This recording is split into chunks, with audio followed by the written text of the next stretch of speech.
Ray, thanks very much for joining us on day 2 of the Expo. How's it been for you so far?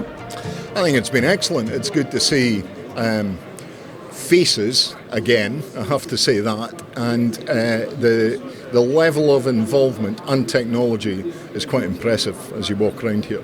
So it's great to see Expo going again, it really is. It certainly is, and now you've been chairman of Sentinel Subsea now since 2020. So first off, I want to ask you a little bit about what the company does, what they're all about, for those that are unfamiliar with it, and then we'll move on to a little bit about the growth story. So Sentinel provides a very simple mechanism to monitor hydrocarbon releases from subsea wellheads. And I think they're quite novel in the market, and that's why I got involved with them. I like the simplicity, but I also like the solution that they were bringing to the marketplace. And it's got a little bit of what I would call intellect in it, a little bit of cleverness, but the majority is simplicity.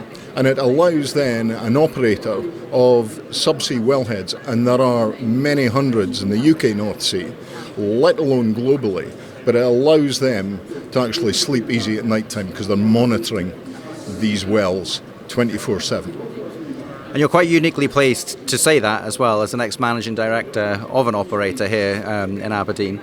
So let's just kind of rewind a little bit. And since you joined the organisation, how has the growth of the organisation manifested itself over the last kind of 3 years? Well, it's been very enjoyable for a man in retirement, let me put it that way. But I think what I've found very, very interesting is the level of questioning, challenge and interest from the geographical areas around the globe. It's everywhere. We're in Australia, we're in West Africa, we're in the Bay of Mexico, we're in the UK North Sea.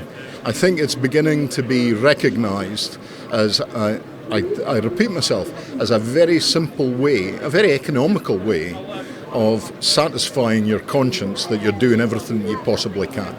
So Sentinel, they've worked very, very hard at developing the product. And they've adapted the product to suit the different needs of the requirements of the clients around the world. But it's global. It's absolutely global. And it definitely needs to happen. So we have this new legislation coming in.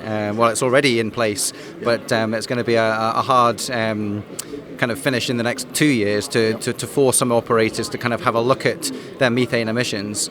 What kind of pushback are you getting from, or sense from the operating community you're getting for the uptake to embrace this, not just this technology, but to take that corporate responsibility seriously? So Sentinel are providing, I think, stepping stones towards compliance with the new regulations. And the new regulations, we shouldn't get confused. It's not only an EU regulation, and people think Brexit, we're out of it. It's not. It'll be global. And it is a very responsible regulation. And I think it's an appropriate regulation as we go towards net zero.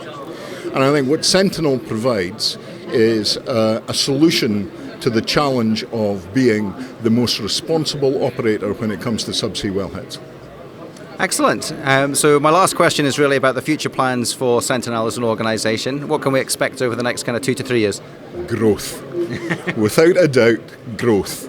And I think there will be an increasing understanding of what we bring to the marketplace and the fact that it's in an economical model, but it will allow the operators to actually put their hands in the air and say, I'm doing everything I possibly can. And on that note, I think that's a fantastic note to end on. Thank you very much for your time, and Pleasure. we wish you very well with the journey with Sentinel Subsea. Pleasure. Thank you.